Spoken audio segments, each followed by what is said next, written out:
Bonjour à tous, on continue le dossier Chandler avec cette fois-ci le maxi crêpe de Lagrange que j'ai reçu en version duo de crêpes, c'est-à-dire qu'on a deux plaques d'aluminium anti-adhérentes, une première pour les grands formats et une deuxième pour faire des crêpes en petit format pour présenter à table ou alors pour faire des blinis par exemple.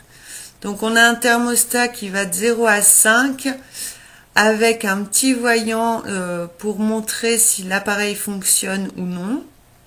Au niveau des matériaux, donc on a de l'inox, on a aussi des poignées en bois verni et du plastique. Côté accessoires, vous allez avoir 7 mini spatules pour les mini crêpes, ainsi qu'une mini louche aussi pour la contenance des crêpes petit format. Par contre, on n'a pas de louche pour le grand format. Pour ce qui est des crêpes grand format, on a donc la grande spatule en bois, mais aussi l'ustensile en T pour bien étaler sa pâte à crêpes.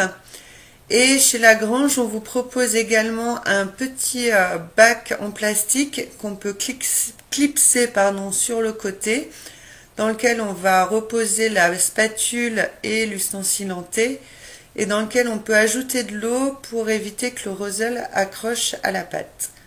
Alors cette fois, j'ai fait un test de crêpes sucrées pour changer.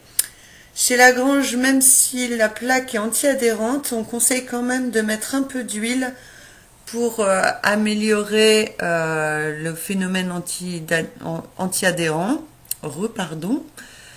Donc voilà, donc j'ai utilisé une louche à moi, puisque j'avais pas de louche grand format. Et je commence à étaler la crêpe avec l'ustensile en T. C'est un peu plus difficile qu'avec la galette, parce que la pâte est plus liquide. Donc vous voyez, il y a des endroits où il y a des petits trous. C'est très très rapide. Une fois que vous avez posé votre pâte et étalé votre pâte, on peut commencer tout de suite à faire le tour de la crêpe pour décoller les côtés et on la retourne. Et j'ai raté. Mais après quelques coups de main, vous allez voir, c'est assez simple. C'était la seule que j'avais ratée, mais c'était celle que j'avais filmée. Donc voilà, la crêpe est très rapidement cuite. On n'a pas besoin de remettre de l'huile à chaque fois. Vous pouvez en faire tous les 4-5 crêpes. Voilà, parce que vraiment l'anti-adhérent fonctionne bien. Vous voyez, j'ai reposé le roseau sur le côté pour qu'il n'y ait pas de morceaux de pâte qui s'accrochent à l'ustensile. Donc là, on peut la retourner, la replier. Voilà.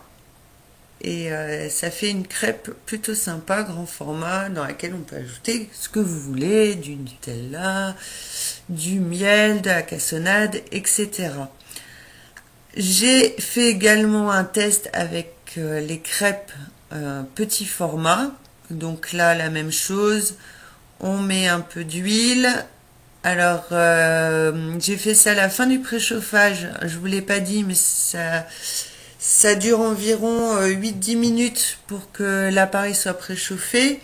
Et une fois qu'on a préchauffé, on peut y aller faire sa fournée de crêpes. La louche pour les mini formats, alors je trouve que la contenance est un peu grande par rapport à la taille des crêpes. Et du coup, ça déborde un peu, ce qui est dommage parce que ça accroche. Et c'est un peu plus délicat aussi d'étaler la pâte par rapport au grand format. Donc pour moi c'est pas le plus pratique, mais quand on est seul, je trouve que ça va. Là, vous voyez la troisième crêpe, je l'ai un peu ratée. Je sais pas si c'est vraiment pratique, par exemple, si on est à 6 ou 7 personnes autour de l'appareil pour faire ces crêpes. Donc là, je décolle, vous voyez, elles se sont accrochées les unes aux autres. Par contre, c'est vrai que cette plaque, je trouve ça intéressant, par exemple, pour faire des blinis et pas avoir avec sa poêle à faire des blinis 2 par 2, ce qui est un peu long. Là, du coup, on peut faire 7 mini crêpes d'un coup et ça permet de gagner pas mal de temps. Donc c'est bien de la part de Lagrange d'avoir proposé cette plaque en plus. Voilà, donc mes petites crêpes sont faites, elles sont aussi bonnes que la grande. Et j'espère que ça vous donne des idées pour la Chandeleur et que vous allez succomber à l'envie des crêpes, comme moi. Voilà, allez,